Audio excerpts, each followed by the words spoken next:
Hey, it's Gregory Kallenberg, and welcome to day 2 of Film Prize University. It has been an amazing time here at the Film Prize. I got to tell you that the films are rolling right now. If you don't have a ticket, you can go to prizefest.com. You can buy your ticket. You see your 20 films. You get to help determine our $25,000 short film winner.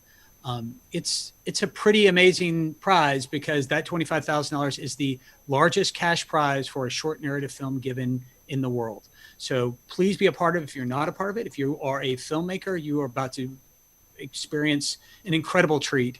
This is such an amazing panel with an incredible group of panelists. If you have found yourself here because we are free on the internet and you just like the sound of my voice, I'm going to remind you of where you are right now. You are at Film Prize, Louisiana Film Prize 2020. This panel is called The Way Forward, Filmmaking, Creativity, and Love in the Time of COVID. And that's bonus points to anyone who gets the Marquez reference at the end of that.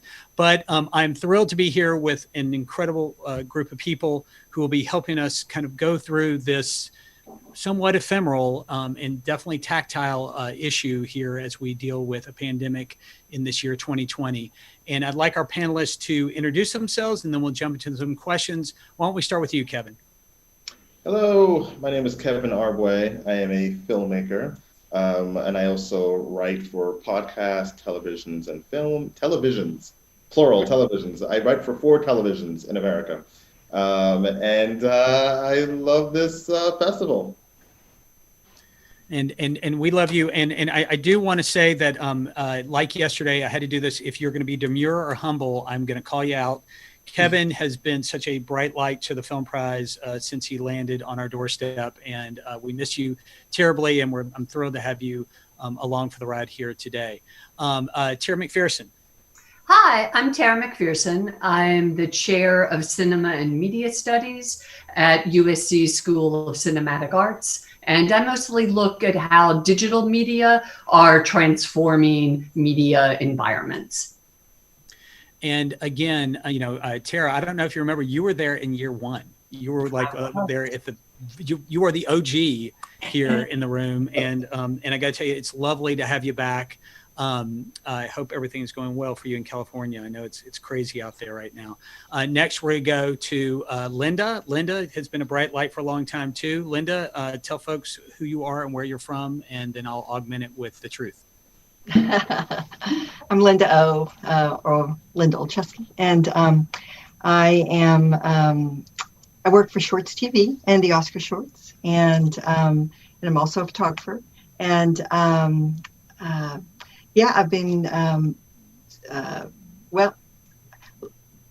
serving on a lot of panels, and happy to be back to the prize. And have been happy to also buy a lot of the shorts from the prize and show them on Shorts TV. I think that just to add to Linda's resume, she has been such an amazing mentor to our filmmakers as they've evolved themselves, both when they first come to the prize and continue to make films for the prize, but also as they've advanced their careers. So it is wonderful to have you back, Linda.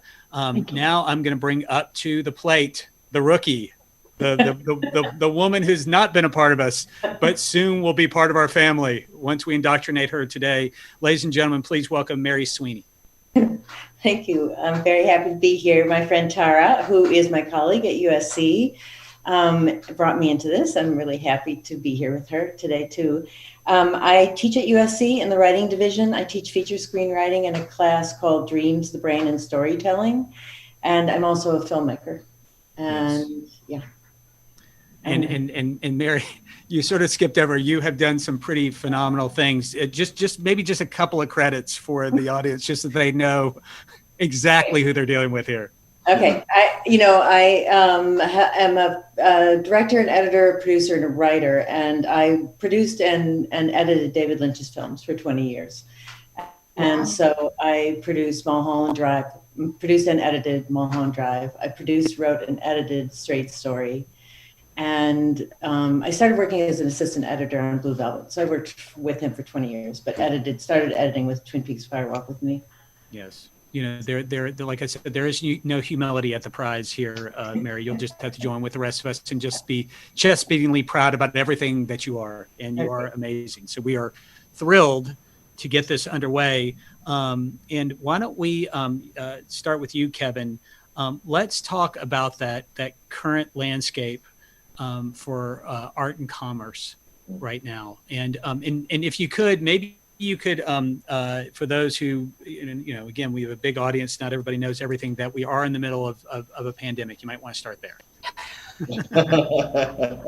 Yeah, if you haven't noticed, there's some stuff going down. So the climate right now in the business has shifted dramatically. When it first started, everything shuts down. Nobody knew how long this was going to last. And as we started getting into like month 2, and, because, unfortunately there haven't been, mitigations of like property taxes or rent or, mortgage or any of that. So it kind of put the whole thing in danger, and no one kind of knew what was going on. But in the meantime, we have streaming services. So now everything kind of is being, funneled that way, since there's such a question mark to theatrical. But because everyone's been home, it's allowed us to kind of explore a lot of the shortcomings in the business. I feel like there's, it's not like crazy or a lot, but there is more opportunities for people that look like me and Mary and Tara and Linda and even Gregory. That's not true. Gregory doesn't know. But besides all that, it has gotten interesting. So I think what you're going to see in the next 6 to 7 months are a lot more unique voices, original stories than ever before. And I want to throw it down to you, Mary. I mean, same question. You're definitely somebody who's dealing with the students on one side, but with the writing that I'm sure you haven't stopped doing. I'm just kind of curious what the landscape has been like for you. I mean, you're not in Los Angeles teaching film, you're teaching it virtually from Wisconsin. Mm-hmm. I'm just curious kind of what your take is on sort of what the landscape is now for art and commerce and creativity and everything that goes along with it. What I am definitely experiencing in the art world is that, artists always see disruption as an opportunity. And because we're stuck at home and, in terms of film, we can't be in production, you have to limit yourself to what you can do. So, but that isn't necessarily not making film. So I recently met a young Chinese filmmaker, a guy named Johnny Ma, who made a really great film called To Live to Sing. And he is down in Mexico. His girlfriend's from there, and he's down there, and he's up in the mountains someplace, and he met this character up there, and he's making a movie up there. And Netflix also did a series, I think it was called Homebound or it might be Homebound where they got a lot of young, and Johnny was one of them, but a lot of different filmmakers to shoot with their phones or whatever, a short film, during COVID, being shut in. So I think that a lot of people, recognize that it's a time to sort of just try to create whatever you can, in the parameters of this world. So in terms of film and television, a lot of it is development, and writing is in development. So that's kind of all that can happen. And I know that there's seems to be a lot of activity in writing rooms.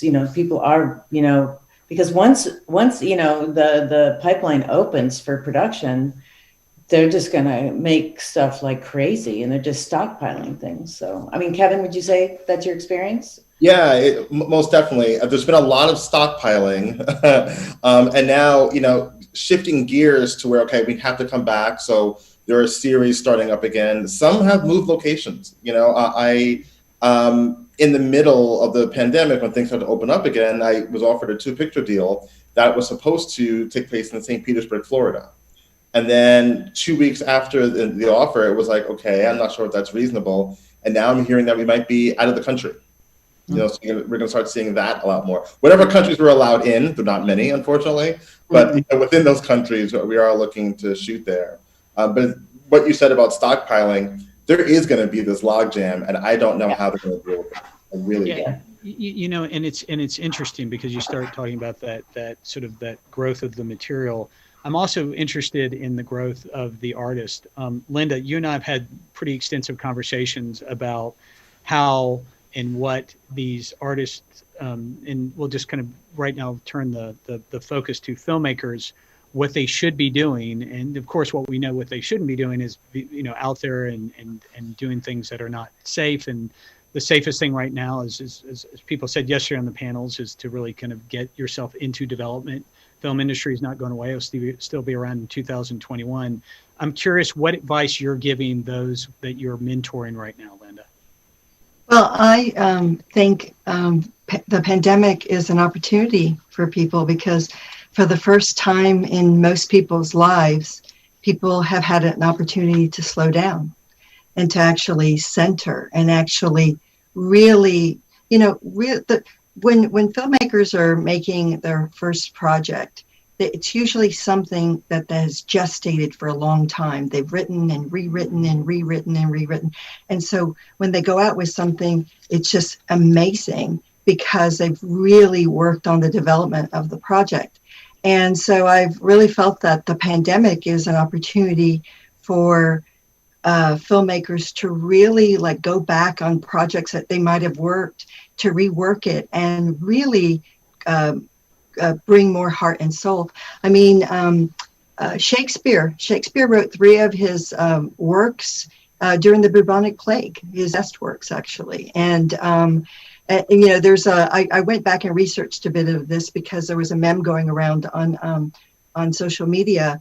And they were saying that, yes, King Lear and Romeo and Juliet, and then there's another project, and many of his poems were all during that time. And there's even verbiage within it about, within all the projects about the plague, like little subtle references. But I just think that there's an opportunity to really develop and rework and rework. So finally, when you're going out into the logjam of all the projects, there's an opportunity finally that as people are looking at new films, at new scripts, they're going to really go towards the projects that are more heartfelt, that are not mediocre as we've been seeing for a long time because people have had to churn out most projects, but a lot more special gems, I think, are going to come out of this. A lot stronger filmmaking, a lot stronger stories. Tara, what is your sort of take on what you think will come out of this pandemic? I mean, as far as what they should be doing and what they should be thinking about as far as what they could be producing once they get out of this? I think that our storytellers, our artists, our filmmakers, our novelists have always been the people who helped us understand the moments that we were in, right? So crisis provides a really profound opportunity for artists to help us to connect to what's human and to the stories that will move us, right? And honestly, I think Hollywood has lost some of its connection to humanity as corporate forces have increasingly controlled the production of film. And this crisis, this double crisis we're in, really opens up the possibility for human stories to matter again. So it's not only stories related to social distancing and to COVID, but stories related to the revolution that's going on in our streets. As so many of our young people call for greater equality in America for Black folks, it's really time to tell those stories too, right? And I think that studios look for what's trending, and they'll be looking for stories about social questions, about equality, about humanity within folks who aren't usually represented on screen. So if you're from a group that has not traditionally been represented by Hollywood, this is a moment, right? Write those stories now, make those web series now. And, Hollywood will turn its attention to something else in 5 years, but there's a window and, get into that while you can. Jumping off what Tara was saying, what Tara was saying, she's so right. And especially when you bring in technology into it, it's easy for us, of us in a certain age group to dismiss TikTok but there's a lot of interesting things happening in TikTok. You have millions of young people who are learning how to craft and structure a story within a limited period of time. It's actually pretty amazing. Like if you go and watch a compilation of these TikTok videos, some of them are just genius. They're absolutely genius. So you find this talent everywhere now. Well, I mean, let's stick on that point for 1 second, because again, there has been this explosion of creativity online. I'm curious if anybody would admit or even take on the idea that maybe the pandemic has made things better or more accessible or opened up more subject matter for people to take in, whether it be through the internet or otherwise through some of these apps like TikTok.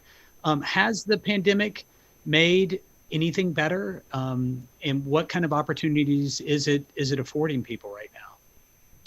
It has for me, definitely. Absolutely. Because there was more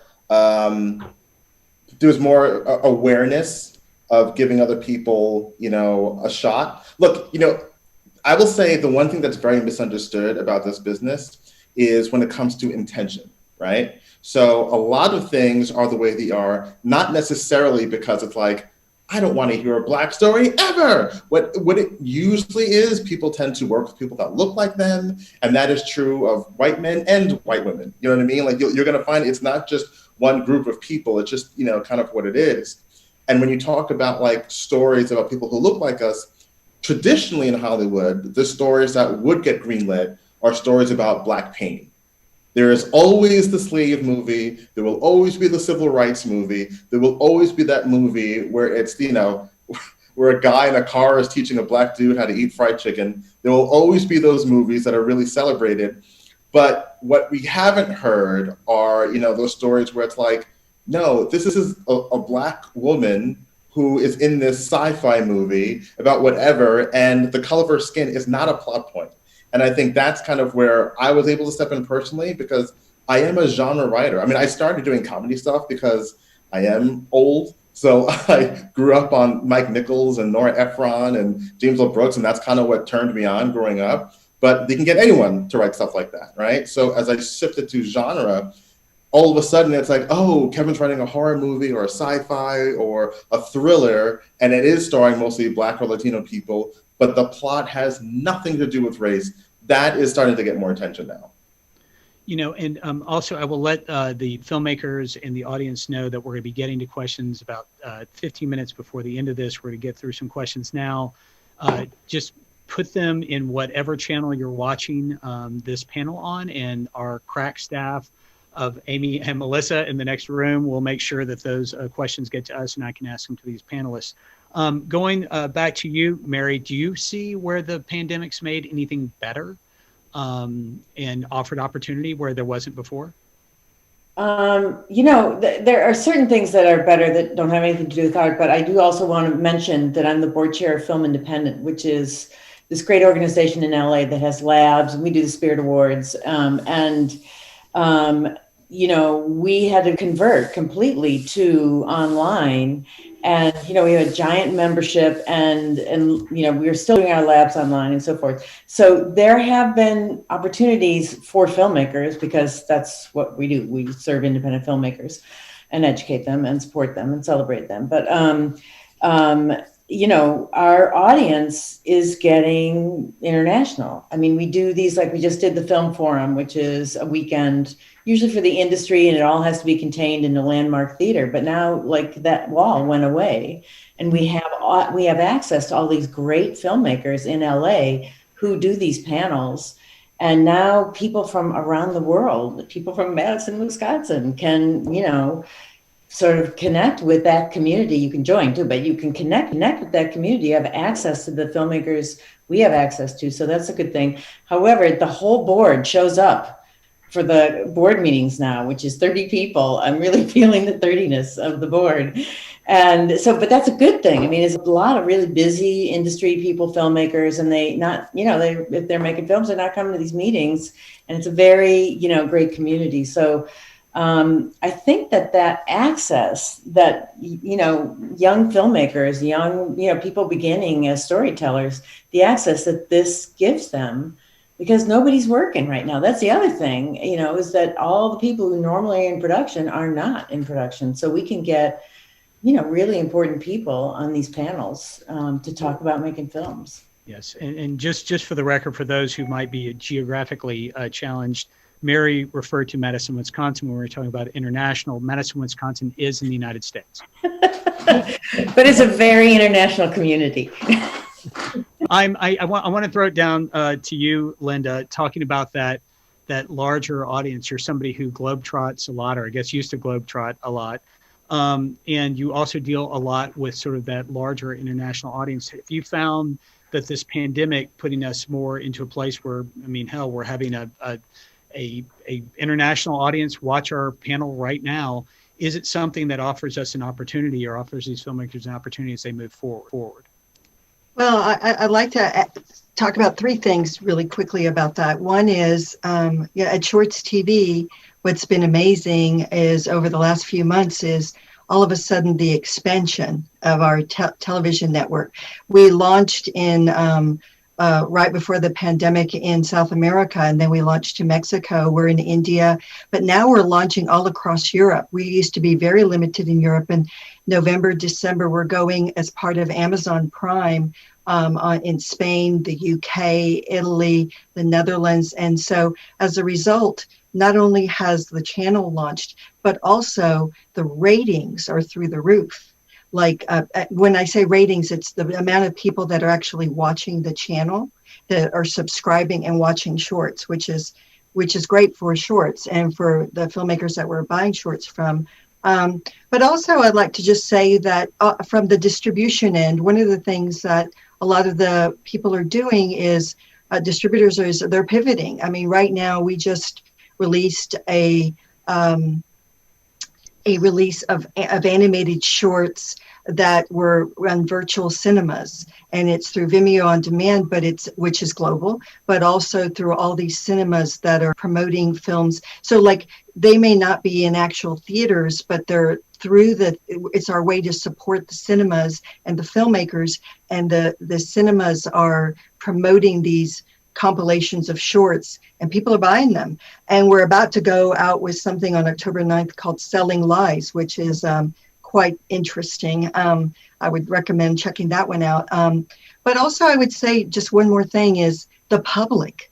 The public is you've got an engaged audience as filmmakers. People are looking at film after film after film after film on every possible platform possible. That once they've gone through their Netflix queue, they're going to Amazon Prime. Their Criterion channel has been going through the roof in terms of all the people that are watching that, which I would highly recommend because there's a lot of great films there. But just the public are engaged in looking at diverse amounts of and all kinds of films, everything possible, because they're trapped in their homes. Well, and just so that everybody understands or knows, for transparency, we are actually partnered. Film Prize is partnered with Shorts HD, and we love that partnership. I also will just chime in and say this has been the largest Film Prize as far as viewership goes. It's been pretty astounding when it's kind of gone to this sort of global level that we're at this point. Tara, you are somebody that from year one, I will tell you, has talked about the connection through the screen. Like you've been talking about New Worlds. I don't know if you remember, but like, there was a film called Sock Monkey back in the day, and you were talking about the building of an interactive experience.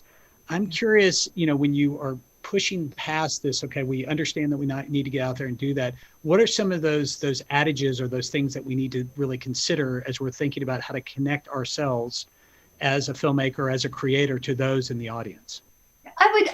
First, to kind of talk a little bit about what might be better now. There are obviously things that are worse. There are a lot of dead people, right? In LA, there are a lot of people losing their houses and jobs because production isn't happening. So, I don't want to pretend like it's a perfect world, right? There's a lot of pain. right? But one of the things we know historically about creativity and that we're seeing in the moment is that constraint is good for creativity, right? If you're given open license and everything you think you want, it's actually harder to make good art because, we know as teachers that when you set constraints on a project for a student, they actually do better work, right? And we've seen some amazing examples of that, right? Students who made in the film school under the conditions of COVID without our fancy film school equipment, Student Academy Award winning films last spring, right? We've seen, work coming out of our classes this fall that is better than work recently when students are shooting in really bizarre conditions, right? But I think one of the things that motivates that creativity and that really helps if you're trying to connect to your audience is to do what you love, right? And that sounds trite, but that's what's in this panel's title, and it's actually true, right? Like if you're making work from a space that's emotionally meaningful to you, that is going to translate to audiences. And I want to point out one small experiment to you that is not a bunch of people who have gotten super wealthy, but they're doing interesting work and they've built a powerful community doing it. And I'd have you look at Open TV in Chicago. It's a community of web series founded by people of color, people from the queer and trans community who are making short films for their community, films that aren't seen elsewhere, web series that are full of love, right? And they've done a lot of hard work, but they've had substantial growth, before COVID and through COVID, they're seeing more, right? And I think you could build a community of people like that yourself. Film Prize has built it in Shreveport to bring people together, to work together, right? But you could build those communities amongst the people you care about and create work that matters. And you should be creating film because the work matters to you and not because you want to get rich or, be a famous person, right? You should be making art because you're moved to tell a story. And you could do that with a community that you love and that supports each other. And that will sustain you through times that are easy and times that are hard. And it will give your audience a way to connect to that emotion that you're bringing to your work. And I love that point. And then just to repeat what you said, it's Open TV Open TV. Open Yeah. If you TV. Google Open TV, you'll find it. It's an awesome. I love that you threw that out there. I will, also wanted to kind of stay on that point of, there are 2 points that I think that filmmakers sometimes overlook when they see the kind of what they perceive to be the gold at the end of the rainbow, which is money probably isn't there right now like it was before. Somebody actually yesterday in a panel described the Netflix, Amazon situation. If you're an independent filmmaker, is kind of a hostage type of situation where they're not, they know that you have to go put your work someplace to get it sold. So I'm curious about the commerce part of it at this point. Also, I want to drill down and get everyone's sort of take on this idea of pain and sacrifice in the middle of a pandemic and it yielding good things. Because I think that right now, what's interesting about Film Prize is you have a lot of filmmakers that are raring to do something, and they've done something. We had we had a lot of we had almost triple the amount of registrations we thought we'd have this year because of COVID and we allowed people to do projects in their house and things like that to stay safe. But I am curious. I'm curious about the money part of it, and I'm curious about how these filmmakers get started doing the things they need to do given the circumstances that are out there with this pandemic. Who wants to tackle that bear? I'll start because it's just like when I was a young, filmmaker, it's impossible. It was impossible to go ahead and just make a movie. The tools available to everybody now of all ages to make a film, on your phone, on your laptop, in your house. It's just fantastic. So people should be making short films, particularly because short film festivals have grown significantly. I mean, you guys have, but also as around the world, people holding short film festivals has grown so much. And also the platforms for short format have really, increased. So that's a great way to learn. Just make one short film after another, with what you have and with who's in the house or, in your neighborhood that you can do this with. And you won't make any money, but you're not really spending any money either. I mean, when we started trying to make films, you had to shoot it on film and develop the film and get a special editing machine and, go through the lab, all that kind of stuff. It's just so incredible how available the tools are now. And I agree with Tara completely that parameters are really good, particularly for learning filmmakers. Because you really have such grandiose ideas of what you want to make with zero skills when you start out, because you love films and you want to do that, but you haven't a clue of how to do it. And the way to learn that is to make a lot of short films at home with your phone. And Kevin, I'll get to you in a second. I just wanted to clarify for the viewing public that film was a celluloid material that actually was how we made movies back in my day as a 52-year-old. Kevin, go ahead. It is. I will say though, in the commerce aspect with the pandemic. Thank you, everybody. Bye. No, so the commerce has gotten difficult because now there's a much more competitive landscape, right? So Netflix is great, Amazon's great, Hulu is great, and when there was a thriving theatrical market and a streaming market, that was the place where you could get your small, like the movies your indie movies that would have been in a theater, streaming. But now, because of the way it is, it's like you have an indie movie and it's starring Jamie Foxx, and you're like, oh, Jesus Christ, So that has gotten, a little bit harder. The one thing that I do like, I have to say, is I like that it's forcing people to take more time with their projects, because the most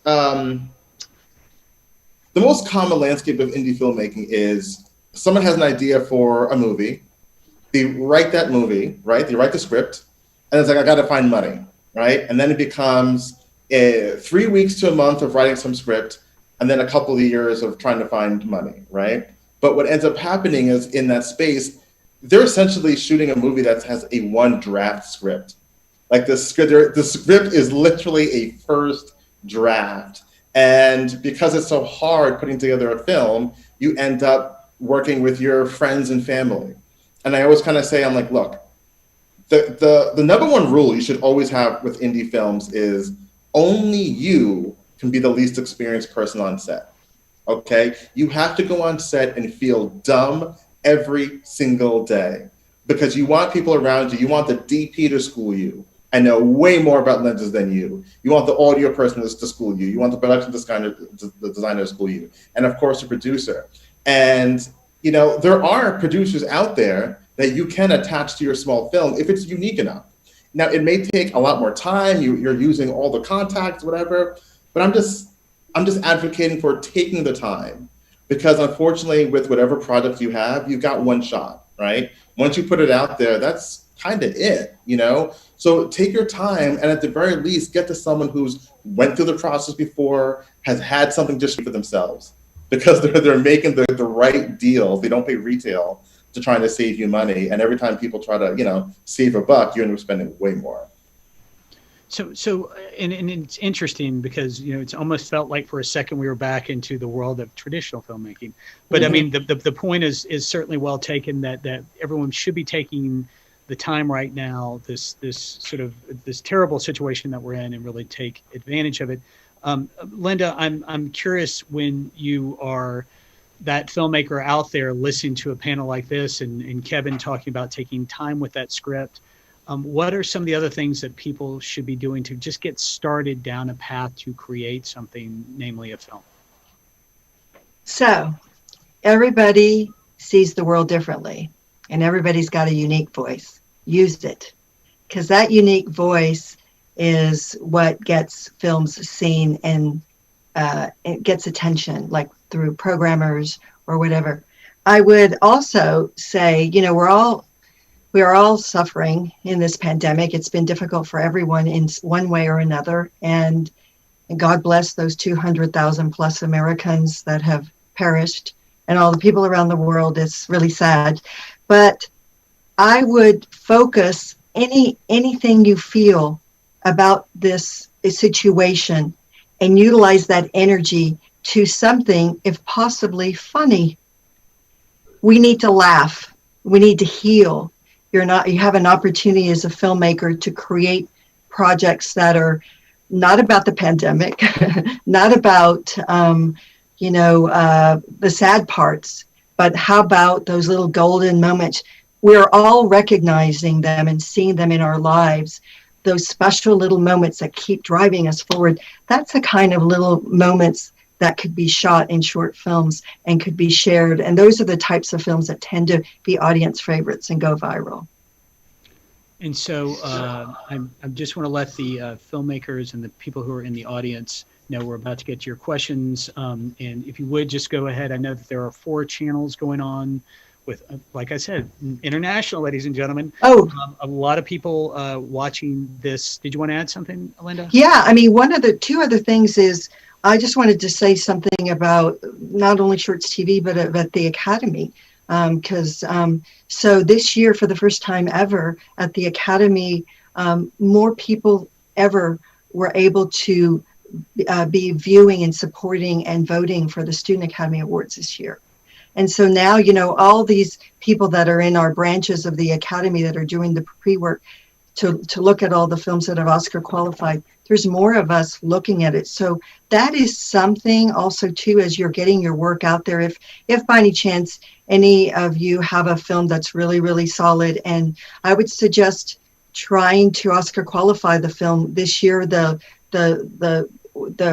deadline is not until next month, or it's in November. To Oscar qualify your film. And because this year we have more people than ever watching the films and just getting involved because people are available to watch them. So if you feel you have something special. And also all our international channels, they all pay. They're all non-exclusive and they all pay. And so it's kind of a great opportunity for you. And I would say one more thing, Vimeo On Demand is accessible to all filmmakers. It is a way to get paid, and it's a way to get your film on Vimeo.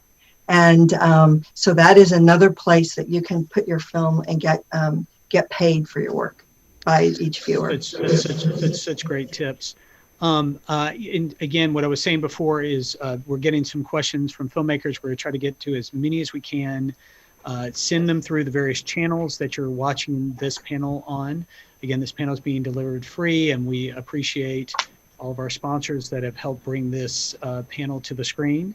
I'm going to ask one more question, and then we're going to go to some audience questions.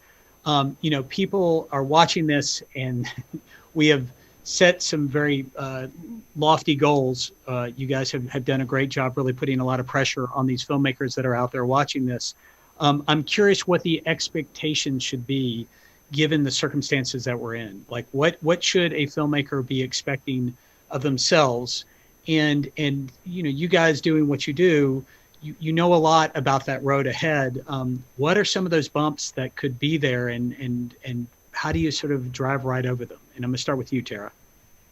The bumps are, things are easier. Mary's right. It's much easier to make a film now than it used to be. It's easier to distribute your film now than it used to be, both through the kind of networks Linda was talking about and, on a whole range of social media platforms. But there are a lot of people putting a lot of content on those many social media platforms. And I think a real road bump can be finding how those now open distribution models actually translate into getting your work in front of people who could maneuver your career into a different stage, right? So those road bumps are as real as they were 20 years ago, and they're not easy to overcome. So networks are really important, and thinking of ways to build those networks. Film Prize is a good place to start, using the kind of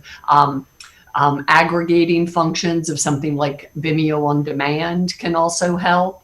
But I think that's why it's also important to have your own community of artists that you work with, because that community of artists that support you are going to sustain you through the work that you do. And, you know, Gregory, I think about the space you've built in Shreveport, which has allowed young filmmakers like Colby, right, to kind of begin to start to work in different ways and form different paths out. And, you know, your community is what's going to sustain you when you're hot and when you're not. So build that network of people who will be the people you work with and who will sustain you when you do hit those speed bumps.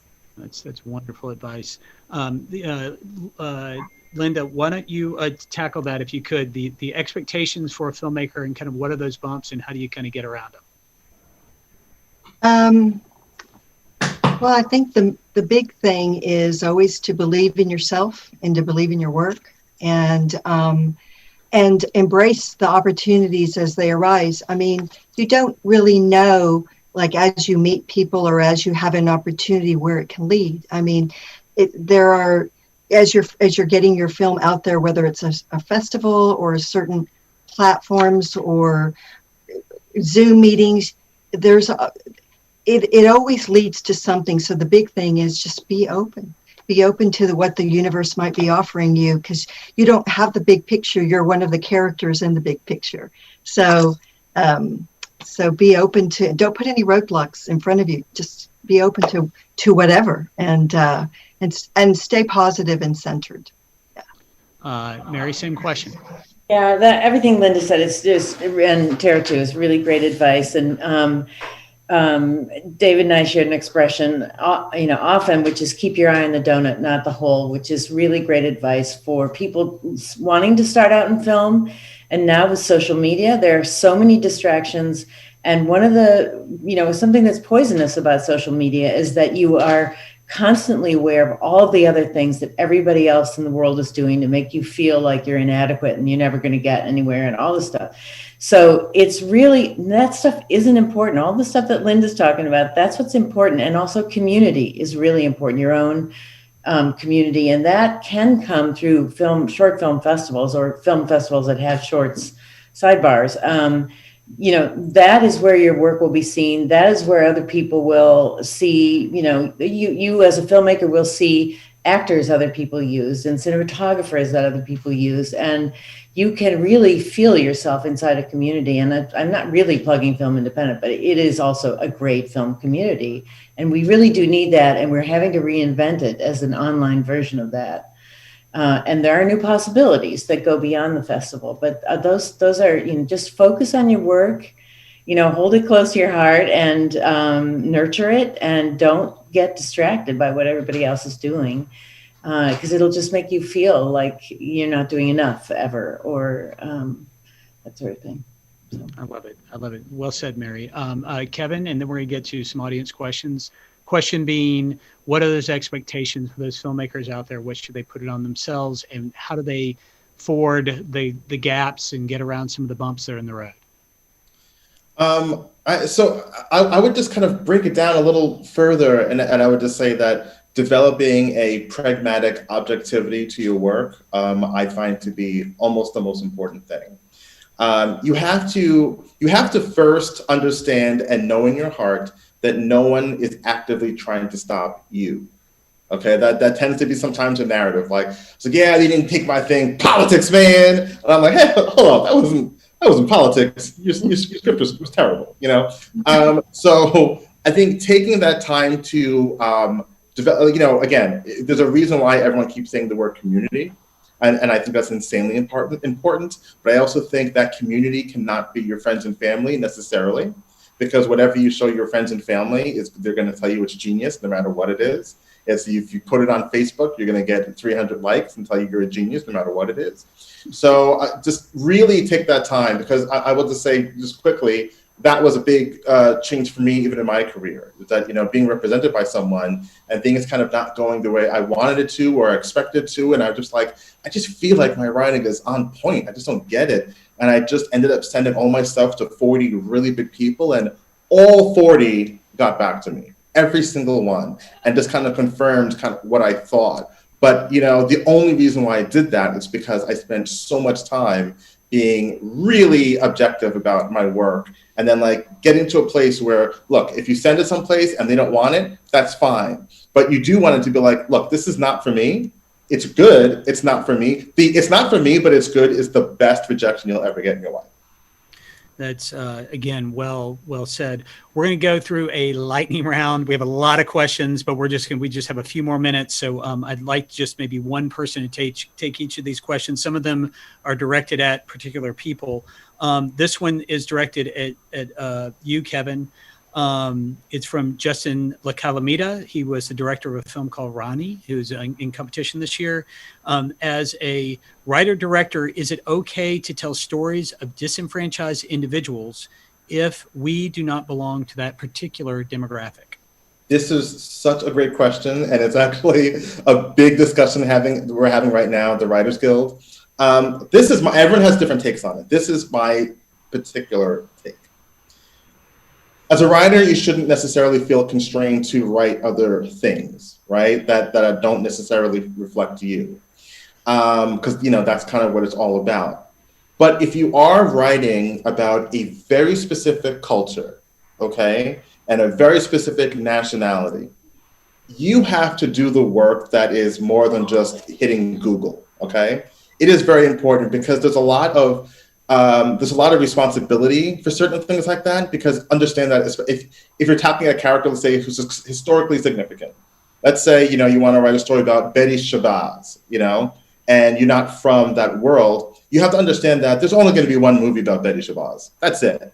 And now it's just gone. You know, there's going to be 300 movies about Winston Churchill, Little Women, and all in Jane Eyre, but you're getting that one Betty Shabazz, right? So there's responsibility to that. But you also have to like just kind of make peace with the fact that if you do it, it's just not going to be on point. And just a very quick example, Hidden Figures is the best example of what I'm talking about. Hidden Figures it's a crowd-pleasing movie, right? If you watch it, you're probably like, oh, I enjoyed it. Here's the problem with Hidden Figures. And when it was written by two white people, when white people write for Black characters like that, what tends to happen is that Black character has no arc, right? So that character appears on screen as perfect, and the only arc in that movie is the white people have to stop being racist. That is almost the arc every single time. When in reality, the figure Katherine Johnson, who was at NASA, the woman who worked at NASA, she was very light-skinned, right? She could pass for white. It's one of the big reasons why she was allowed in the building with the other people. And her colleagues were darker skinned like me, which they weren't. Now that's a real interesting story about, because you also have the colorism between the three friends. And, you know, that's the story you would have got if a Black person wrote it, right? But instead you get Kevin Costner with a bat knocking off colored from the bathroom, you know, because that feels really good when, you know, white people wake up and stop being racist. That's the problem, and that's what we're trying to avoid. So again, you know, if something really interests you of another culture or another ethnicity, another nationality, just understand that if you're not really doing the work, I mean really doing the work, because a lot of times really doing the work is realizing you shouldn't tell that story, then it's always going to be a problem. Thank you. I appreciate that, Kevin. I'm going to you, Mary. This is the lightning round.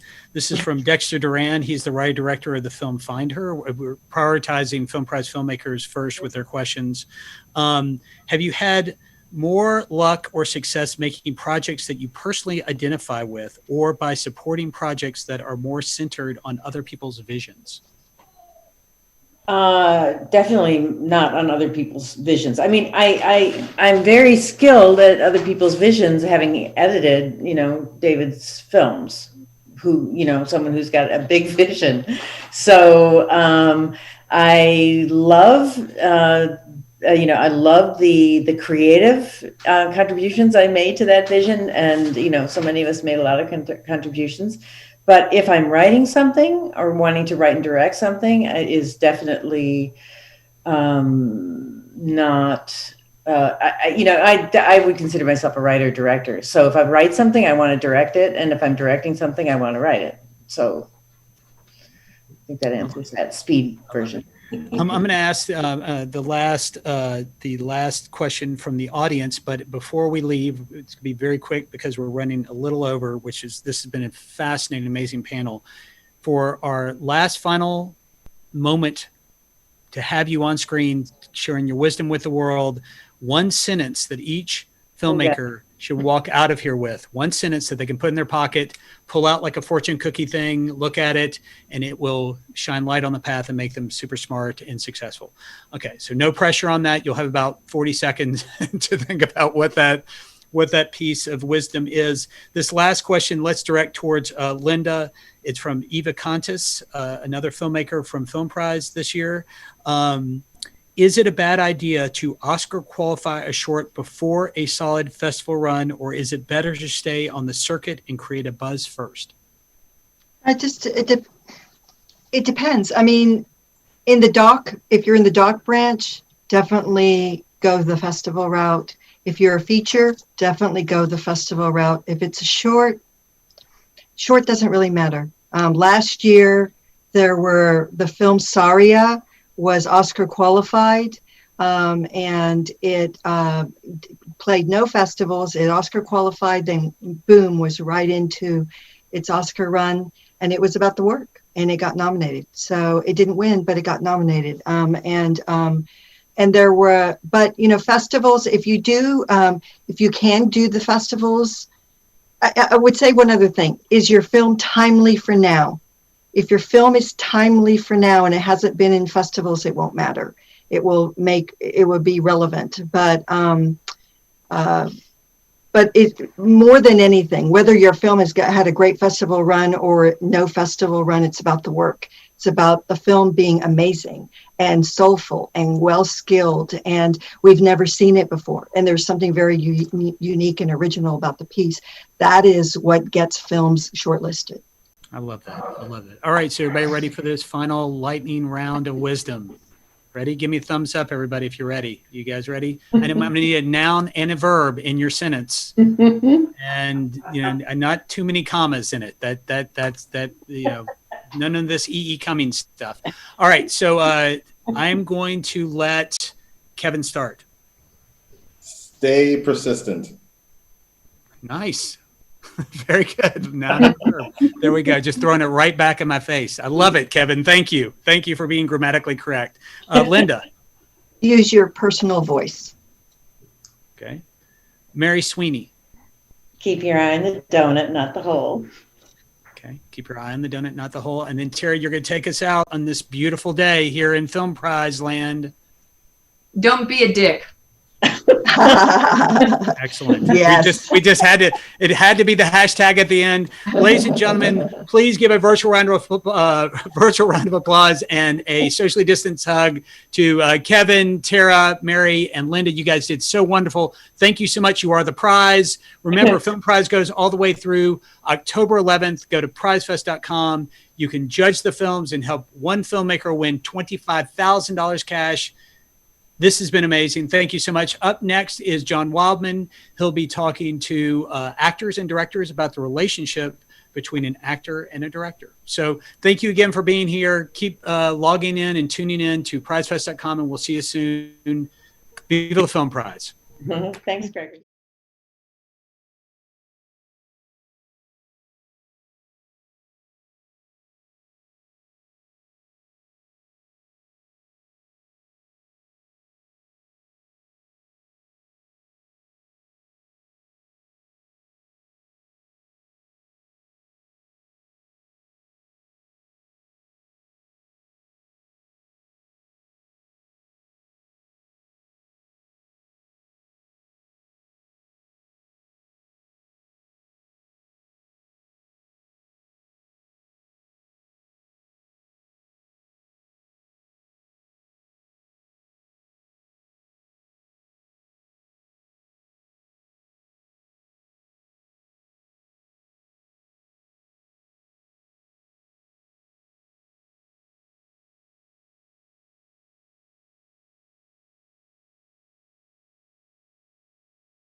Okay. I don't see me on the main screen yet. I am live. Okay, great. All right. There we go. I see myself now. All right. So this panel is entitled Building a Masterpiece, the Actors and Directors Relationship. And we're talking about in order for you to make your masterpiece, talking to all of our filmmakers that are tuning in. This is arguably the most important relationship in getting a film made, certainly beyond the people writing the checks. And sometimes your actors are writing those checks, right? Learn from these experts how to create the best, most productive and creative connection between an actor and director. And this is a great combo that, I sent an email this morning to everybody that was participating on this panel. And, and we have such a wide-ranging a wealth of experience with each one of the people here that have worked with all kinds of different actors, all kinds of different budgets, all kinds of different scenarios. And it really does span the gamut of what your experience on a set could be. So I'd like to have each of you just introduce yourselves. Xander, let's start with you. That's my dog. I'm sure he's going to stop in just a second. Pepe, how dare you? I'm Xander Berkeley, a veteran of many, many movies and TV shows. Exactly. Yes. All right. And let's go to Christina. Budget and very, very small budget. And I go back and forth all the time. Well, hi, I'm Christina Klebe. I am an actor, director, writer, and producer. And I don't know. I'm not a veteran, but I feel like I'm a veteran, but I probably shouldn't say that, right? Like I've been doing it for like 20 years. What constitutes being a veteran? That's veteran. Okay. Cool. Yeah. I think anything over 2 decades, you get. Okay, Yeah. good. You do not look like a veteran, but your credits definitely bear that out. Okay, Colette. Definitely a veteran because I'm old, so I'm just going to count that as being a veteran. I am a writer first, and then a producer, director, and actor. So I've done it all, and I am pretty much an expert in anything which is under $250,000. Exactly. All right, and then Harold. Hey, I'm a hyphenate as well. I do a lot of different things, but I consider myself primarily an actor, who has always longed to be a writer, and I'm very happy to be here. Exactly. And again, another one with an IMDb page that goes on and on and on, just like everybody else on here. So we've got a fantastic trio, a foursome, to talk to. And I should say also, I'm coming at this for anybody who's tuning in here that's not familiar with me, John Wildman. I, as well as being a publicist, I'm also an actor and a director. And so I'm going to be bringing in some insight on the questions that I'm asking everyone here. And what I kind of want to do is actually take this from the very start. So, and so the start of this is when you first sign on to a project, when you're first brought onto a project, and depending on the budget, depending on the time constraints, sometimes we get to meet with our directors beforehand. Sometimes it's a phone call. Sometimes we meet them for the first time on the set. And I would like for each of you to kind of talk about what's the best case scenario for you in this case, and then how you deal with whatever the scenario is before you even arrive on the set. And Harold, you're on my screen right now, so let's start with you on this question. A good place to start, again for me, because I've got an experience in mind, with a director named Harold Becker. Good first name. We did a film called Vision Quest, and I had the luxury of being able to spend 2 weeks on the set, 2 weeks on the production before we started shooting. And so you could go do a comprehensive investigation of the people as well as the script and the mise en scène. And it was a very valuable experience for me, and I think it affected the film and personally my performance. Harold Becker is a very meticulous, kind of guy, and I think the time in shows up on the screen. This is Matthew Modine, Linda Fiorentino. Oh yeah. All of that, and a lot of the stuff that we got, because we got to be friends, even before the camera started rolling, I think is owed to that. And so it was a great experience. That's it. All right, and Xander, let's jump to you on this, because again, you are one of those actors that I think a director loves to have on set, because you've had you've again been in every scenario, and you've just got to be just a guy you want on there. But let's talk about when you first sign on, and and what works, what really helps you out when you're first meeting and having that discussion with the director. Well, communication. I mean, our whole art form is based on communicating a story. And so I think it stands to reason that the most important element in the relationship between an actor and a director is communication. And really, and then it goes down to the most important thing. I don't know if you're going to hold to the questions that you sent us. No, I don't want to repeat myself if you are, but listening and responding in the moment and doing your homework, I think are the three of your list. And I'm going to probably keep coming back to all three of those throughout each of the answers. Communication means really listening and really responding in the moment without coming with your agenda. Right. And I think it's really important for actors to put their vision and everything aside and really listen to what the director's saying, so you can help them tell their story. Right. The director's in charge, and it's their vision, and you're submitting your will in a sense, and by trusting their vision to help them tell the story their way. And that's always been sort of my aim, my wish as an actor, is to make telling the story my God, and then helping the director specifically to tell the story their way. So we're all on the same page and really together in that. And sometimes, I think, like Harold was saying, it's if you can develop a friendship, that's the best, because then you get endorphins going, there's fun, and it takes away the stress and tension of the relationship that might be there, trying to please or trying to impress or something, and just have a good, affable connection.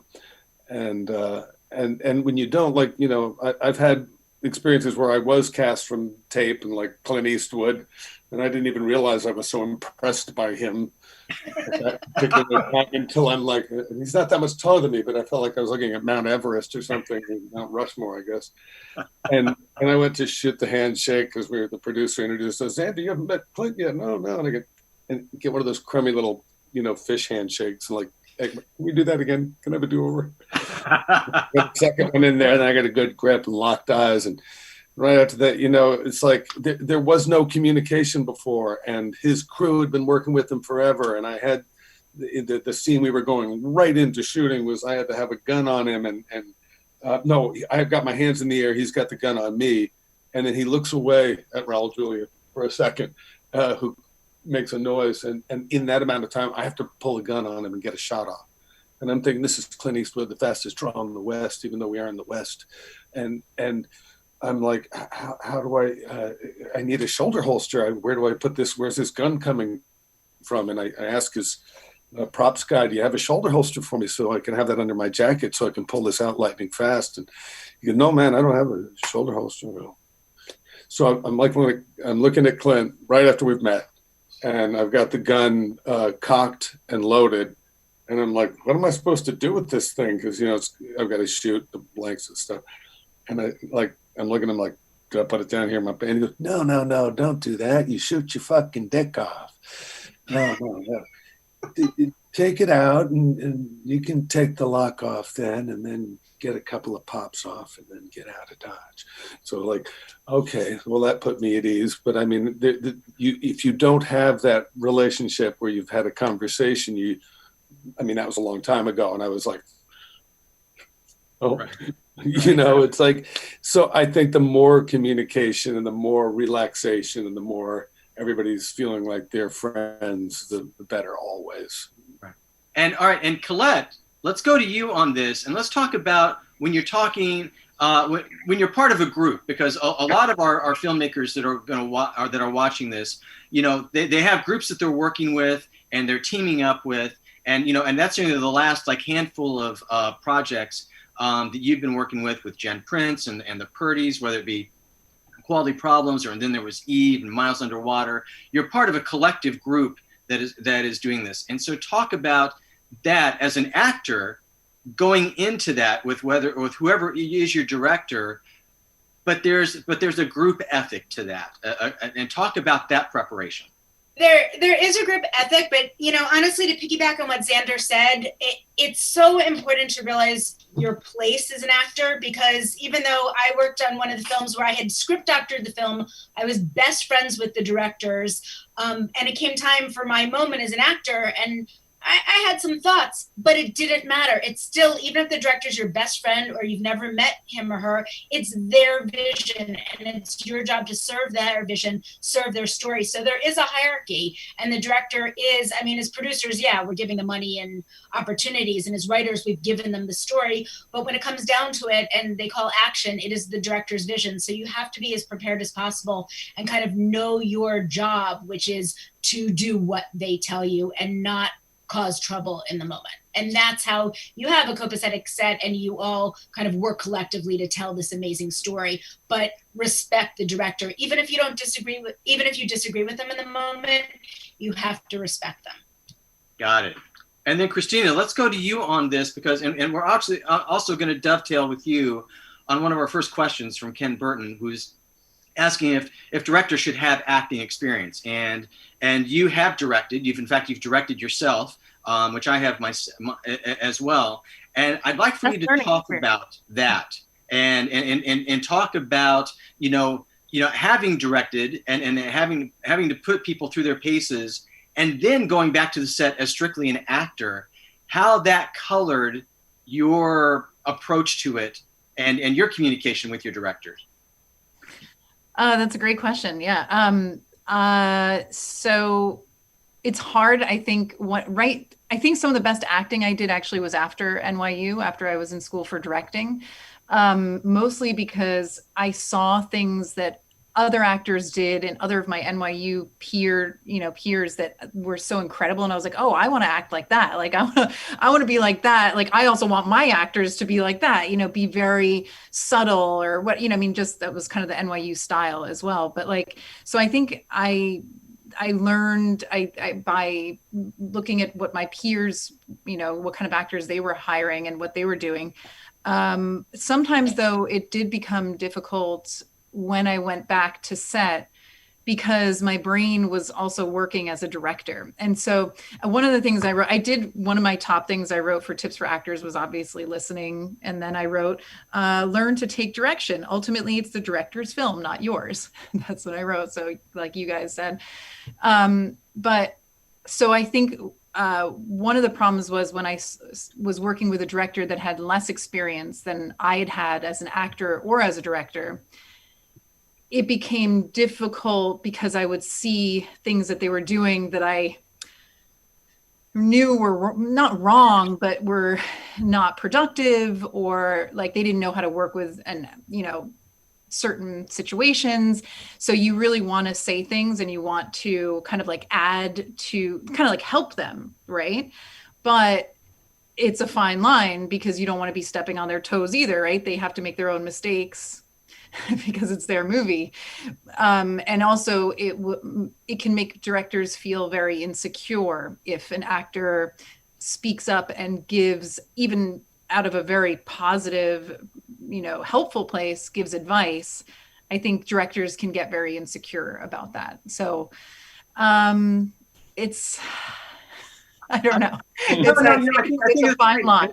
It also dovetails to one thing that I really want to talk about, which is how each of you, as you know, when you're acting, how much you look at the big picture of the production, versus just, I have my lines, I just need to make sure, as Spencer Tracy said, I don't bump into the furniture, and I do, and I get my shit down.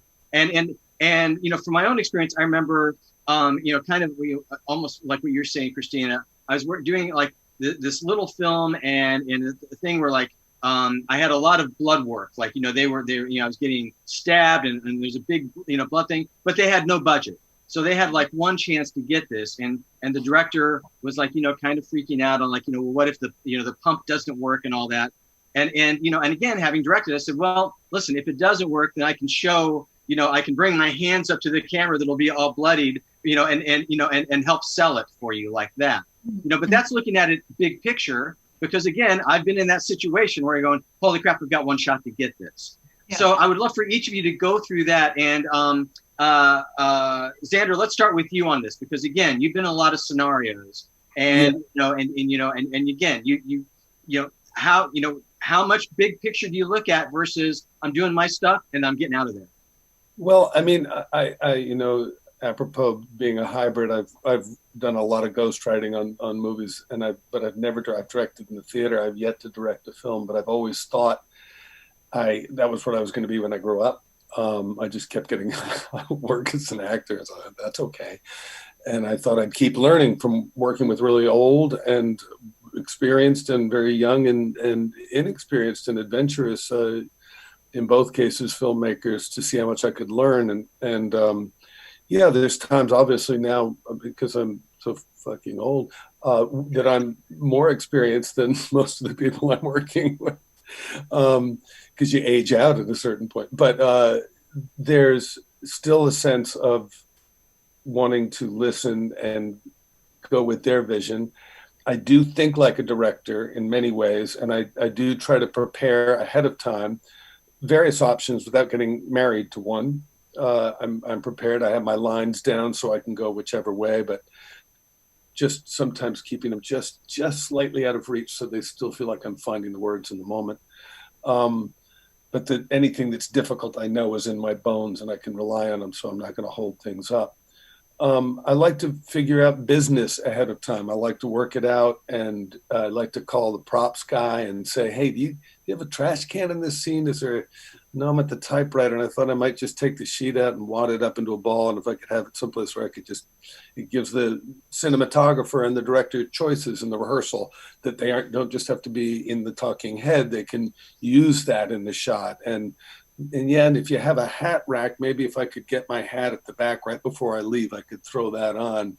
And that's again, just another visual option I'm providing the director during rehearsal. Like, this is just what I was thinking, take it or leave it. I'm going to go with whatever you got. I always prefer when they let you have a rehearsal rather than coming in and telling you where you got to be and what you got to do, because I think listening, responding in the moment, and as well as having done your homework are all equally important forces for both actor and director. And you can miss great opportunities. And so if I feel like I've really got something worth showing, there's times that I've gone, no, you've got this idea in your head that I think is just a quick, easy way to do it. You haven't even seen what I've worked on. Let me show you the business that I memorized along with the lines and see if it doesn't interest you. And once you've seen it, then you can toss it out. But I just ask that you at least take a look. And 90% of the time, they'll say, oh, wow, thank you for pushing through that, because I thought I had a plan, but that's so much better. That's just a great choice, and thank you. And you just have to be laden with tact, but you have to be strong too, because it's a waste of everybody's time if you have a great idea and you don't speak up. Right. And Harold, I want to go to you on this, but I also want to amend it just a little bit and ask, because, again, when you have someone like yourself or Xander on a set, if I'm the director, then I'm like going, okay, I've got a veteran guy that everybody else is going to look up to, and and everybody else is going to kind of have an eye out to taking their cues a little bit from how you guys behave on the set, and how you set the tone. And I want to ask you, Harold, if you're cognizant of that, if you know by this point when you show up on the set, because of all the damn credits that you've got, going into that scenario, if you're like going in going, I know everybody's watching me, I know I've got to be set granddad here, so to speak. Yeah, that's invariably going to happen. And bottom line is the way I have a tendency to treat it is if I play everything as if it's new and first time, and I don't pay attention to who might be watching. And so, but one of the things about me as an actor, is that everything needs to be fresh. So I may not do the same thing on the second take that I did on the first. And so, but what I will notice is how responsive the other people are on the set to the changes. To the subtleties of the difference in the takes. And so I'm very sensitive to that. And I think that gets more refined the more you direct. And so as you understand that actors have to make their choices. And if you're an actor in the scene, with somebody who's making choices, you've got to allow for that. And so I have a tendency to try and be as flexible as I can, to allow everybody to get a chance to show, what their talent is. And it works more often than I think not. And it's been a good formula for me. Right. All right, Christina, I want to come to you and have you answer directly a question from Cam Owen, which I think is a great question. And it's what advice, because we've been talking about building communication and, and getting, that idea exchange between director and actor. But what if there is not an instant connection? What if you as the actor and your director are not instantly hitting it off? There's a little bit of weirdness maybe, or just, you just don't feel like, you're getting, how can the director fix that or go in and make sure that doesn't happen for you personally, going by, your experiences on set? Well, that's a great question. I think there is something to be said about casting. Casting is a director's number one job. I mean, the first job, right? It's the first thing that connects you with the actors that you want to have. And I think your energy usually vibes, somehow, like it ends up usually working out. I think that's why it's important for a director to be at auditions and to audition people, because they're, again, somebody walking into a room, you might have seen them on their, self-tape. They're completely different when they walk into the room and their personality. And so I think that is a good way to minimize that happening. If it does happen and you're not able to connect with the actor and you've tried a lot of, here, I actually wrote this down as something that was really helpful that I learned about actors. There are three different kinds of actors. There are intellectual actors who work from their brain. They're very, beat oriented. Everything is broken down. Script is broken down. Everything is very, meant in the brain. Then there's very emotional actors who everything is based off of, how do they feel about this, moment and this, how does this character feel in this moment? And then there's instinctual actors. And those are, if you're having a hard time connecting and talking to the actor, try to come at it from that point, because there are really those kind of actors. And if you know what kind of an actor you're working with, you can connect with them easier by connecting with them on their level, how they get into it. I was on a movie where there was an absolute, it wasn't me, but the director and the lead actor just didn't get along. And it was a huge movie. And I knew both of them. They were both my friends. And it was just so sad ultimately, because there are cases in which it just doesn't work out. Their personalities were just clashing all the time.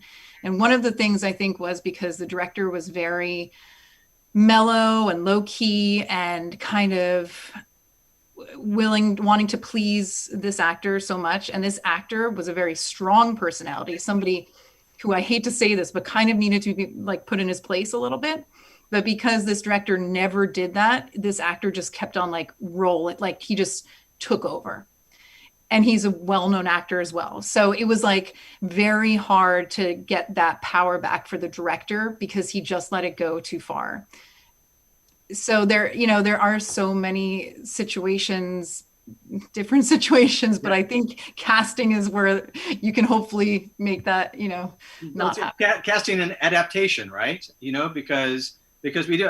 I remember I had this situation happen one time on a set where I mean, again early on, right before we started shooting, and the actress she had done a ton of homework, and she did that thing. I don't know if you guys remember. There's a Louis C.K. routine where he talks about his daughters asking why, and he'd answer, and then they'd say, well, why to that? And he'd answer that, and they'd say, why?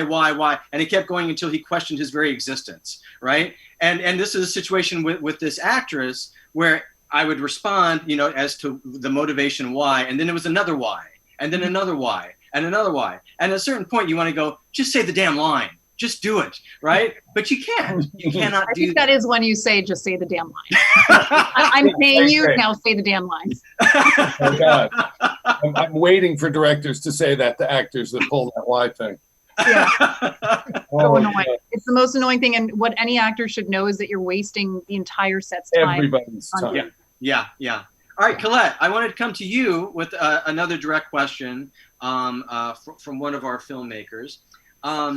And this one is from Jennifer Moorhead from Becky's Big Catch. And it's, how strict or flexible should we be about keeping to the script once production is started? And of course, I'm going to you because you're asking a writer this question. I'm asking the writer about this because, you know, you've written, but then you're also operating as a producer, and you're operating as an actor. And so you're in the midst of all of this, and yet it began with what you put on the goddamn page. Yeah, here's the thing. If you want your words, as a writer, if you want your words to be said, direct your own piece.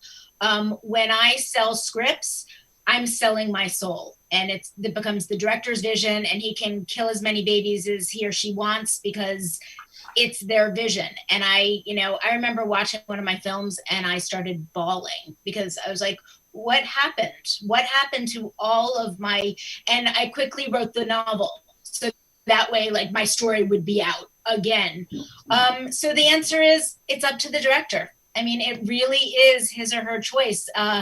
As a writer, the reason I write plays is so I can hear my language the way I want to hear my language. And if there's something I really need to hear verbatim, I'll direct it. Otherwise, everyone is a work for hire as a writer. And I just want to piggyback on something that Harold said earlier, which is choices. As writers, you guys, the director writers, understand what a gift your actors are giving you. So don't ever write parentheticals. Don't tell them to play angry or happy or sad, because I promise you they're going to bring something far more interesting than you thought of as a writer. So give them that gift of letting them use your words and manipulating them and bringing them to life with what they bring to it, because it makes a huge difference when you start to trust them.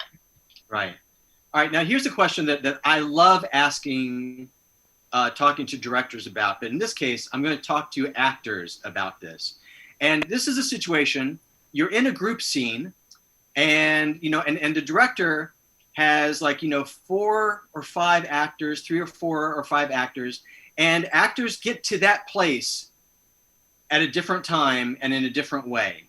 And so I would love for each of you as actors to, you know, think about a situation where that was you were one of those actors, and how a director handled that well in managing everyone, some working as method actors, some working as technical actors, some, you know, on the first take, they're awesome. Some on the 19th take, they finally got it. Talk about where a director handled that well in your case. And again, in fact, Harold, let's start with you on this one. Boy, this could take a half an hour. The bottom line is you know, everybody's jumping into it's like jumping into, well, you think you're jumping into a swimming pool, but you're jumping into a boiling cauldron. You know, so it gets problematic. when approaches are different.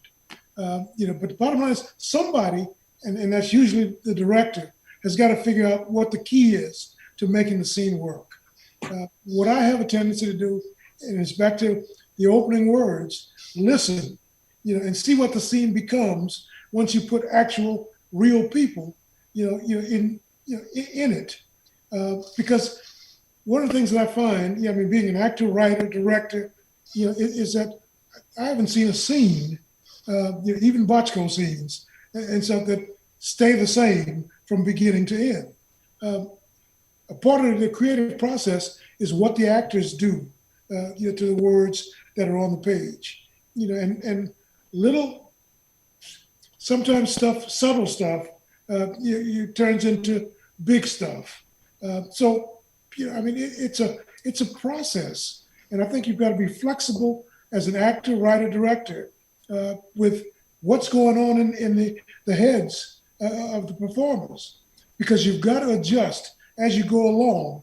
One little word, puts a bigger emphasis on something else, and if the scene or the film or the project is complicated enough, you may not be anywhere near where you started when you started thinking about it. And that's not an ideal. That's probably a nightmare scenario. But I think you've got to be aware that it's a creative process that all of us are involved in throughout the process. Right. So I'm always sensitive to that. But also, again, luxury of time. If you've got time to experiment, see what happens. When you screw up, and change something that's organic, see if it doesn't make it better. And if it doesn't, then you need the director or somebody to say, this ain't it. Let's start all over again. Right. Xander, let's go to you with the same question. And again, you've been in these projects where you might have a couple, 800-pound gorillas in the scene, so to speak, with and then a couple veterans that have tons of credits and they are expected to just line it up and knock it out of the park because that's why they were hired, and then some newbies and people like that. So in your experience, how has that been handled well by a director to manage all of that to get everybody, like I said, to that happy place at reasonably the same time? Well, a bunch of stories are going through my mind. One in particular that sort of ties threads, I think what pretty much everybody's been talking about a little bit in one form or another. Working on the movie Sid and Nancy, when I came into the film, I played the drug dealer in the New York sequences, and they'd already been in Paris and London. Great luxury of shooting in chronological sequence befell us that had a lot to do with this. But there was a lot of tension between Gary, it was his first film, and Alex Cox's second, done Repo Man and then this. And between Chloe and Gary, they had very different approaches. And Roger Deakins was the cinematographer, just one of the most brilliant of all time. I'm so glad when Gary and Roger both got the Academy Awards a couple of years ago, that they have deserved richly for the past 30 some odd years. But that Roger is just such a gentleman. He had just such an easy vibe about him, but he just would come up with ideas, and Alex got a lot of the credit for some of the stuff that he was coming up with. And because I was playing the drug dealer, I sort of suddenly adapted the role of court jester to keep everybody's spirits up and to sort of defray the tension. And in sort of like goofing around, like when they were locking heads at one point, when we were doing rehearsal for a scene that we were going to shoot the next day, it was a pretty key scene, and everybody seemed to be locked. And I just remember just sort of trying to ease the tension by, like, that was sort of one of the things that just became what my character was, a kind of court jester, evil court jester, I guess, in the context of being a drug dealer. But I think I suggested, could we just try it and see what happens if we just improvise? And this goes back to you, because the script had not allowed, it was a great script, but Gary and Chloe had both brought so much gravitas and so much shape to these characters. And we were, because they were shooting in chronological sequence, we could actually throw it up in the air and say, well, we need to keep this beat, and this beat, because that's going to be, the gears won't turn if we don't, to the following what has to happen. But pretty much everything else could allow and accommodate everybody's particularities and the things that they've become in the course of, you know, like, for instance, I just read William Burroughs' book, Junkie, and in it he said the drug dealer always calls on some level has the power, no matter how famous the person is that they're, and the way it was written is that it was the other way around. And Gary was so shot at this point. His character, his Sid Vicious, was so at the end, near the end of his rope, that he didn't have the power and the control to be able to justify saying the things that he had to say in the scene. And it just didn't work for him. So, and Chloe too. And so we just say, well, what shift the dynamic? What if I'm the one that's kind of bullying in this situation, and I'm the one controlling it? And we shifted the paradigm, and everybody was happy. And Alex took incredible notes, and we improvised it 3 or 4 times, and he kept everything that needed to be kept and put in all of the lines that we improvised into the script. And when we came the next day, they were in the shrinky pages. You know, we're like, oh my God, this is great. And it took everything by being in character and in the moment with the given circumstances, and then letting it happen. And Roger, because he was there on the floor, I like it if I might just cut his head off, you know, and he's just a body going through the apartment. And that was fucking great. And you know, they just got to drop down into their states, and we played the scene, and it was one of my favorite scenes to do in a lot of ways, because we were all so in the moment and so interconnected, and from DP to actors to director, and you know, and it's always made me think I want to shoot, if at all possible, in chronological sequence, so that you can, you know, so much of what you were saying about being a playwright and being a screenwriter. You know, I'm sorry, I'm looking at you. You know who I'm talking to. Yeah. That, you know, in the theater we have an obedience and a respect. We honor the words, partly because the writer's generally been there in the rehearsal process rewriting, because they see what it's like when you put that thing up there in the space. And like Harold's saying, that there's some magic that happens the first time you hear the words out loud in the space. It's like the first time you do a play reading, of the first time through this, we're all hearing each other for the first time. And that's what you're trying to get back to. But you may find improvements that help to tell the story more effectively along the way, and you don't want to lose that. And so in film, so much of it, you realize, well, the writer had to put that in because the reader wouldn't have followed it had they not written it in. But once you're there and you're doing it, you don't need to say you're doing it. You just do it.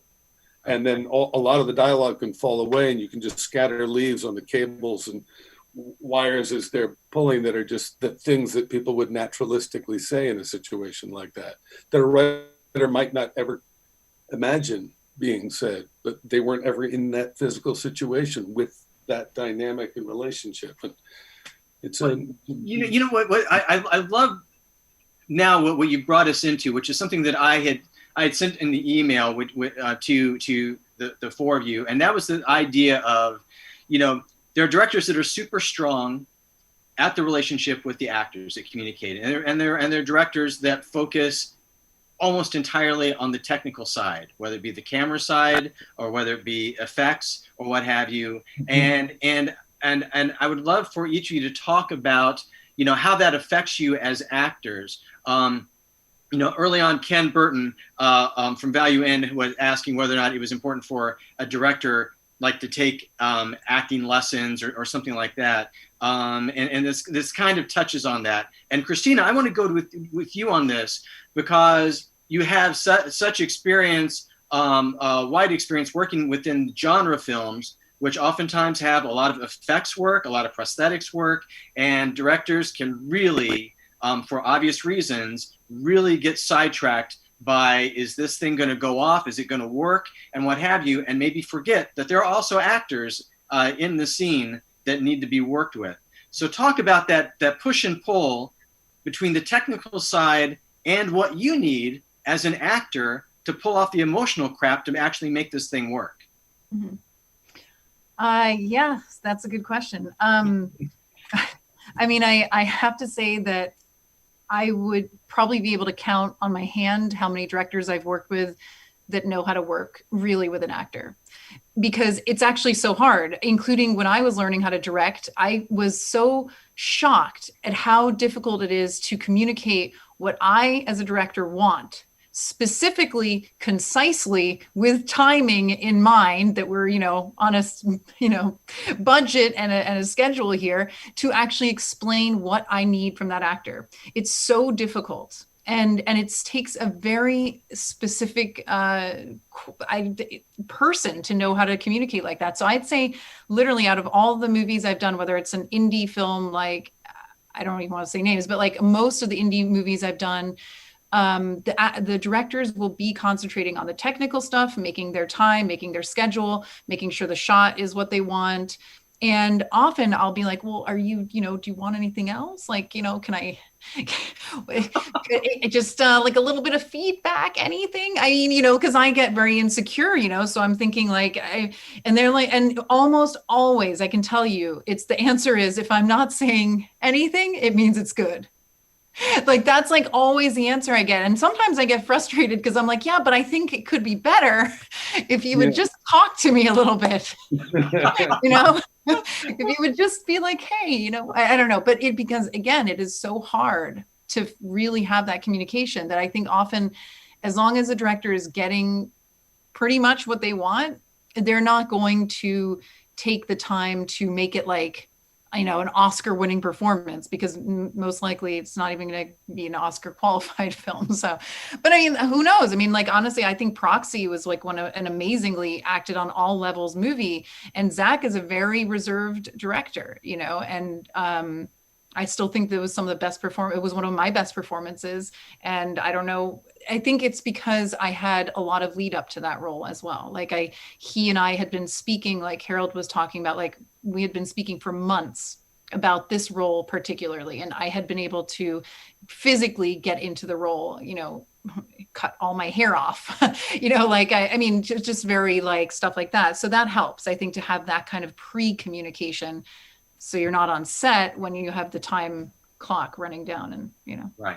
And then the next question that this goes into is that oftentimes as actors, we have a situation where we've got emotional work we've got to pull off in the scene, but we also do have a technical thing. Like there's a sliver of light that that needs to hit your cheekbone at a specific point, or there's some other technical thing that has nothing at all to do with the reality of that character. It has everything to do with making an awesome shot.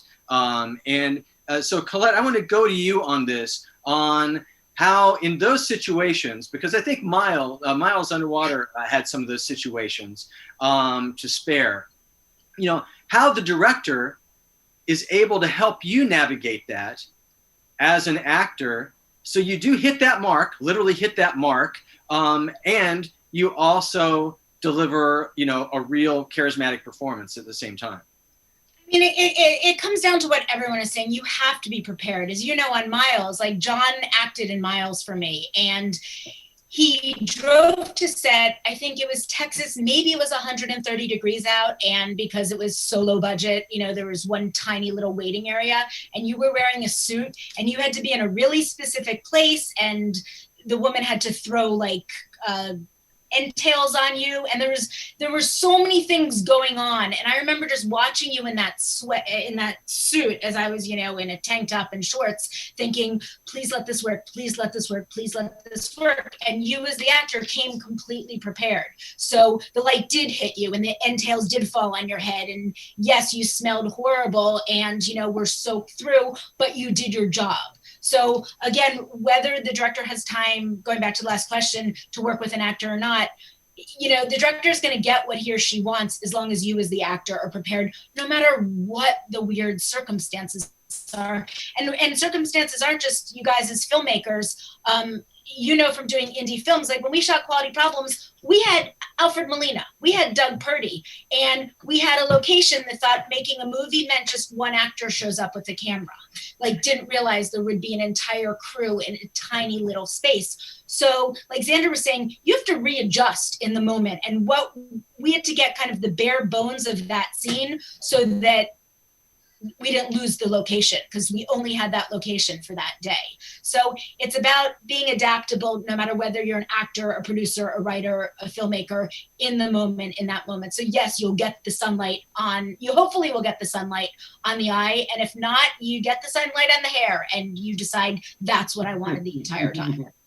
Gotcha. You know, all right, now this is going to be for everybody. And it actually goes to, Xander's reaction to my story about the actor that just kept asking the question over and over and over again to get to the point. And that's in, you know, you're an actor, you know, in this production, and there is a bad actor, not bad in performance, but they are not helping. They are not a helper in getting this, either because they're asking for, you know, they want to do more business to pull focus to them, as instead of being into the service of the scene or what have you. And so a director has to deal with this and not lose his entire, you know, cast and crew. So each of those experiences, and again, Xander, I do want to start with you on this. You know, how can a director best handle that moment? You know, they've got 3 or 4 actors, but that one dude or that one chick is just like really not helping this thing move along. So how can the director, you know, marshal that? Wow, man. The best they can, because sometimes, I mean, I've been in situations where stars have been, you know, on drugs and drunk, and a director doesn't have their level of status, and you watch them bully the director, and it's going back to what everybody says is just a freaking nightmare when someone undercuts the director's authority in front of everybody. And, you know, even apropos what I said before, you do it quietly. If you have something you try and get aside and you go, please, I'm begging you, let me try this one thing. But you don't in front of anybody. And it drives me crazy when actors do that. And sometimes it's that's the hardest thing of all to deal with, because there's some star power thing that everybody feels they have to kowtow to, and that's the person who's going to put seats in the movie theater and or whatever, that nobody's going to challenge that. And you just have to be, I think as a director, you just have to be, apropos what everybody said, flexible and adaptable and try and be a trickster, I think. You know, because you had a question of what's the relationship that you want to foster, and I kind of want to bring this in here. That in some ways, actors are babies, and parents, you know, directors need to be good parents and make a baby feel secure and comfort them. And it's a little bit of bullshitting. It's a little bit of, you know, it feels like maybe sometimes you're not being entirely sincere with your feelings. But you have to get the performance out of them, and you have to get the performance out of everybody, and you have to nurture and pat the little babies on their back and give them what they need in order to feel confident and good about themselves, so they'll be creative and open for you in the way. And each one needs to be dealt with differently. And, you know, one of the things that comes to mind that you're talking about is with an actor that's maybe, especially the ones that have worked with a coach a lot, and they're all geared up that they know this maximum, you know, how they're going to squeeze the most juice out of that rag, but they're going to save it for their take when the camera's on them, and you shot your stuff, and then you finally they turn around on them, and all of a sudden, oh, you're going to do that. Oh, that's the most annoying thing. Oh my God. Oh my God, you're doing that? And I've already shot what I would have, if I wish I had known that we were doing that, because I would have an entirely different reaction. That's so selfish. If you have actors like that, trick them and don't let them fuck up other actors. And say, look, we're going to shoot 2 cameras. We're going to, we're going to be over the shoulder on both of you in this. Even if you change it, like in the master, I might use the master. So I want maximum. But then I really want to tell this little anecdotal tale, drop a few more big names. That Wolfgang Petersen was an actor before he became a director, and he directed Air Force One. And he did something so brilliant in this situation with, you had Harrison and then, yes, Gary Oldman again, and all sorts of people were in this, Bill Macy and William H. Macy. And the way this particular shot was framed, it was, Wolfgang came over to Gary and Paul Guilfoyle and Bill Macy and me and Wendy and said, gentlemen and lady, as you're all very well respected actors, I feel I must tell you, in this particular shot, you are very small in the frame. So it will not require such very good acting. And like, we all cracked up. And so we kind of like, wow, the pressure's off, because you never know. What do they have, like a long angle lens? I mean, somewhere like the microbe of emotion that I've got to be spending it. I've got to be in it every second. No, it's Harrison is huge in the frame, and we're back there in this shot. And so we just sort of, because we had to be talking a little bit because it was mostly an action thing. We were just bullshitting. We were talking about all sorts of things, but we kept our bodies in the general proximity because we were small and friendly. And he says, now, again, as I respect you so much, I feel I must tell you, the camera, you may have noticed, has pushed in. And we've even changed the lens on the camera. So you're pretty big in the frame, and this will require some pretty good acting. And we must get it before lunch, or there will be no lunch. Saturday work is looming. He just did this thing that seemed so silly because he's such a clown. And yet we nailed it in one, because we hadn't wasted any of our energy. We felt so respected, and it was so thoughtful and courteous that he let us know this. And so we could bang, nail it together as on one as one. And he said, I guess we get to have lunch today. We're moving on. Which we always want. Okay, of course, we are now right at the end. I'm sorry I went on so long. So what I want to do is have each one of you, basically, again, we're talking to directors and trying to give them the keys to unlock, how to get the most out of their actors, how to best work with them. We've given them a lot, but as a final, parting gift, let's, however brief you can do it. And Colette, I do know you need to go immediately. So let's start with you. What is your message to our directors who are watching right now? Be kind and love your actors. If you respect the hell out of them, they'll respect the hell out of you. And feed them well. There you go. All right. There we go. Harold, let's go to you. God, it's pretty much the same message, man. Be kind to everybody. Wow. Be kind to everybody and respect everybody's opinion. The more time you have, you should really get to know who that actor, director is, essentially, the better off you're going to be. And I think communication is the number one key. If you're on the same page, you're not going to get into any trouble. Just go for it. Kindness and communication. Christina, it's your turn.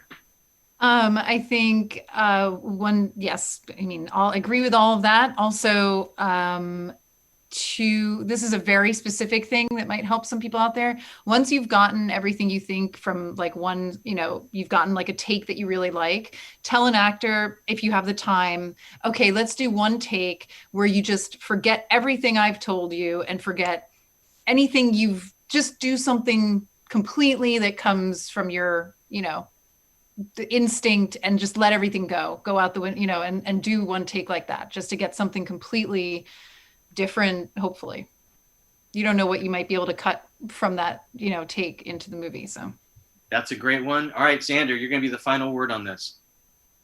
Well, apropos what Christina just said, that it's great if you can structure your takes so that once you've got what you want, say, now this one's for you. Mhm. And in that sense, almost on every take, because you're going to get that same kind of surprise, and you get that the actor will feel respected, like wow, I'm getting to really do my thing in addition to your thing. And so, but I think what everybody's saying, communication is predicated on mutual respect and listening and adapting, and also having a sense of humor. I think keeps it fun, and yet bang, being able to focus and get everybody into the mood. And I've watched directors tell stories right before the scene while we're driving in the car. They'll tell a story from their childhood or something that you didn't even know was setting up the scene, or to take pressure off of somebody or something. There's all kinds of, you have to be a bit of a good parent and a bit of a magician, and try and make magic happen whenever and wherever you can. Very well said. All right, Xander, Harold, Christina, Colette is gone, but thank you, each one of you. This is a fantastic panel. You guys were a great group for us to have do this. So thank you so much. And this concludes Film Prize University for 2020. For anybody who's been tuned in here, make sure you go to prizefest.com for your tickets. Check out these films, vote, and be part of the decision-making process for somebody to take away a big check for 25 grand. Again, thanks everybody. Have a great day. Good to see you guys. Take care. Sorry, I hope that's okay. Unless I can post it.